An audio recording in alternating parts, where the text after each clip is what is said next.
बोलिए पंच परमेष्ठी भगवान की जय। द्वादश सांगमयी जिनमाणी माते स्वरी की जय। प्रथमान योग के अंतर्गत पुराण वर्णित पौराणिक पुरुषों के जीवन से निज जीवन निर्माण की भावना पूर्वक शिक्षा ग्रहण करने के उद्देश्य से ये चर्चा चल रही है, जिसमें आज क वर्ण के अंतर्गत कंस के बारे में सब जानते होंगे। ये नारायण कृष्ण का मामा, देवकी का सगा भाई, जिसने राखी बंधवाई, बहन से प्यार किया और बड़ी खुशी खुशी अपनी बहन को विदा किया। उसी भाई ने एक नस्ल तन के चक्कर में सारे नाते संबंध, भावनात्मक जो भी संवेदना, सबको तोड़ के बहन बहनोई को जेल में डाल दिया, ताकि उससे उत्पन्न पुत्रियों को मैं मारता जाऊंगा तो मेरी मृत्यु कैसे होगी। अर्थात संसार स्वार्थी है, अनित्य है।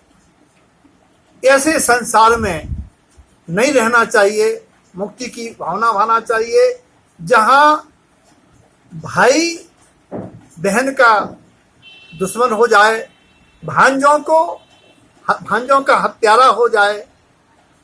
ऐसा संसार दुख रूप है, वैराग्य का निमित्त है। वहीं कंस ने वसुदेव के सहयोग से जरासंध प्रति नारायण के शत्रु को पराजित किया। तो जरासंध ने अपनी पुत्री जीवदशा का विवाह कंस से किया और कंस ने वसुदेव की कृतज्ञता मानकर ऋण चुकाने के लिए अपनी बहन वसुदेव को ब्याही। संसार में कंस ये भी सिखाता है कि किसी की कृतज्ञता का उपकार चुकाना ही चाहिए।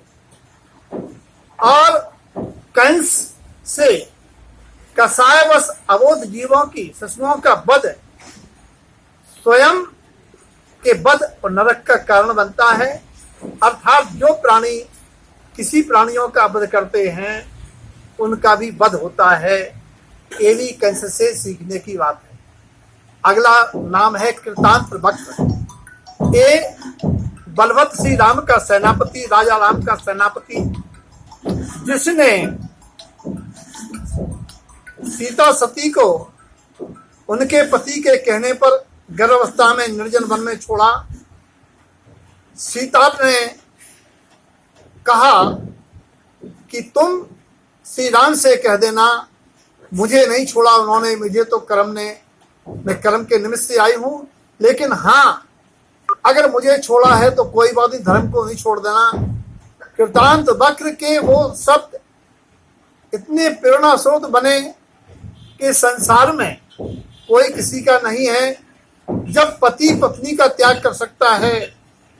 और सती फिर भी धर्म की बात कहती है। उन्होंने प्रेरणा लेके दीक्षा धारण कर ली।